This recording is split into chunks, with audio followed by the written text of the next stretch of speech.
কিছু কি টের পাচ্ছেন? দেশের সবচেয়ে বড় দল বিএনপি কয়েকদিন আগেও এককভাবে ক্ষমতায় যাওয়ার চিন্তাভাবনা করছিল। ক্ষমতার সে কি দম্ভ! ভাবখানা এমন ছিল যেন ভোট হলেই 290টিতেই জিতে যাবে ধানের শীষ। কিন্তু এখন আর সেই চিন্তা নেই। এখন তাদের চিন্তা হচ্ছে নাহিদ, নুরুল হক নূর, বাবুনগরী প্রয়োজনে আওয়ামী লীগের সাথে জোট করে হলেও ক্ষমতায় যেতে হবে। জামায়াতে ইসলামের নীরব বিপ্লব ঘটে গেল বলে জনগণের কাছে এখন সবচেয়ে জনপ্রিয় দল জামাত। ডক্টর শফিকুর রহমানের দাড়িপাল্লা এটা বিএনপি এই সময়ে এসে আঁচ করতে পেরেছে। তাই এখন আর এককভাবে ক্ষমতায় যাওয়ার চিন্তা করতে পারছে না। বিএনপির এখন বড় ভয় জামাতে ইসলামী ক্ষমতায় আসার মাঠ তৈরি করে ফেলেছে, আর আমরা এখনো চান্দাবাজিতে চ্যাম্পিয়ন হচ্ছে। বিএনপির বুদ্ধিজীবীরা এখন ন্যারেটিভ তৈরি করছে নির্বাচনে জামাত একা হয়ে যাবে, অথচ আসল ঘটনা হলো বিএনপি এখন জামাতের সাথে পরাজয়ের ভয়ে সব দলের সাথে বসতে চায়। অলরেডি এনসিপিকে জোটে নেয়ার সর্বোচ্চ চেষ্টা চালাচ্ছে।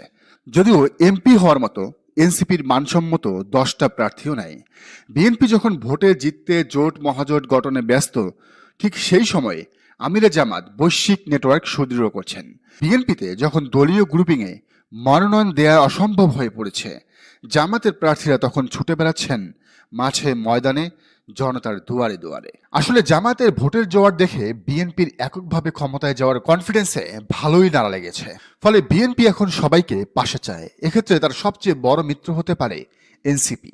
কৌশলগতভাবে বিএনপির জন্য এনসিপি মিত্র হিসেবে খুবই ভালো, কারণ বিএনপি যদি এনসিপিকে 50টা আসনও ছাড় দেয়, সেক্ষেত্রে এনসিপিকে 30টা আসনই বিএনপির লোকজন থেকে নিতে হবে, কারণ 50টা আসনে 50 জন ভালো ক্যান্ডিডেট দেওয়ার মতো ক্যান্ডিডেট এনসিপিতে নাই। বিএনপির মনোনয়ন বঞ্চিতদের তখন তারা বলতে পারবে শাপলা বা কলম মার্কায় ভোট করতে, অর্থাৎ বিএনপির টিকিট বিএনপির কাছেই বেচবে টাকার বিনিময়ে।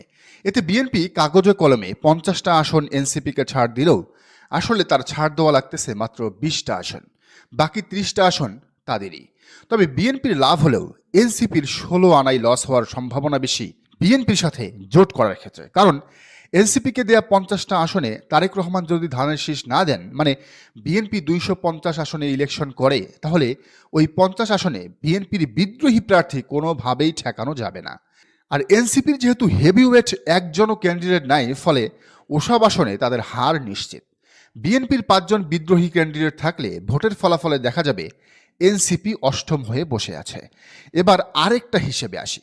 এনসিপিকে 20, 30 বা 50 আসন ছেড়ে দিলে বিএনপির জন্য ঝুঁকি হয়ে দাঁড়াবে জামাতে ইসলামীর দাড়িপাল্লা। এই জামাতই বিএনপির ভোটের কনফিডেন্স ভেঙে দিয়েছে অনেকটা। জামাতের কারণেই বৃহত্তর জোট গঠনে মরিয়া বিএনপি।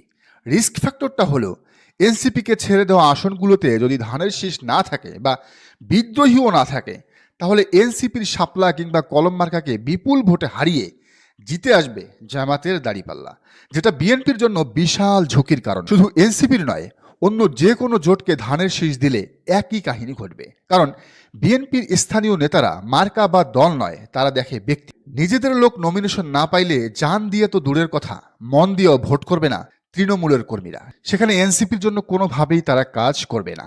তো বিএনপি কি চাইবে এনসিপিকে আসন ছেড়ে দিয়ে জামাতকে নিশ্চিত বিজয়ের দিকে ঠেলে দিতে? মনে হয় এই হিসাব নিকাশ বিএনপি ঠিকই করতেছে। ফলে মিত্রদেরকে বিএনপি চাইলেই খুব বেশি আসনে ছাড় দিতে পারবে না, কারণ মার্কা হিসেবে মার্কেটে এখন ব্র্যান্ড ভ্যালু আছে শুধু ধানের শীষ আর দাড়িপাল্লার। আপনি এডিডাস বা নাইকির সাথে আলম শুজকে পাশাপাশি রাখলে ওইটা কেউ ছুঁয়েও দেখবে না। ফলে যেই জামাতের ভয়েই এই বৃহত্তর জোট গঠনের তাড়না, সেই জোটই বিএনপির জন্য কাল হয়ে দাঁড়াতে পারে স্রেফ দাড়িপাল্লার ব্র্যান্ড ইমেজের বিপরীতে হারিকেন, সাইকেল, কেতলি বা কলম মার্কা থাকার কারণে। জামাত বরং এই ধরনের ওয়াকওভার পাইলে খুশি হবে ভোটের হিসাব নিকাশ। ফলে ভোটের রাজনীতিতে এনসিপির জন্য বেস্ট অপশন হলো জামাতে ইসলামী। জামাতের সাথে জোট করলেই কেবল তার আছে কোনো বিদ্রোহী প্রার্থী ছাড়াই নিশ্চিত লোকবল, ভোট আর অর্থের যোগানের গ্যারান্টি। এনসিপিও যে কোনো মূল্যে এই নির্বাচনে পার্লামেন্টে যাইতে ডেসপারেট, কারণ যেই পরিমাণ দুর্নীতি, চাঁদাবাজি ও অনৈতিক সুবিধা হাসিল করেছে এর নেতাকর্মীরা এই অল্প সময়ে, ক্ষমতার সাথে না থাকতে পারলে তাদের অধিকাংশকেই হয়তো জেলে যেতে হবে, বিদেশে সেফ এক্সিট নিতে হবে, নতুবা গোপনে মুচলেকা দিয়ে রাজনীতি ছাড়তে হবে। ফলে পার্লামেন্টে যাওয়া ছাড়া এনসিপির শীর্ষ নেতাদের সামনে বিকল্প কোনো অপশন আর নেই। এটা যে কোনো শর্তে হলো। জামাত বেস্ট অপশন এনসিপির জন্য এই অর্থে যে জামাতের সাথে গেলেই তাদের পার্লামেন্টে যাওয়ার পসিবিলিটি বেশি থাকবে।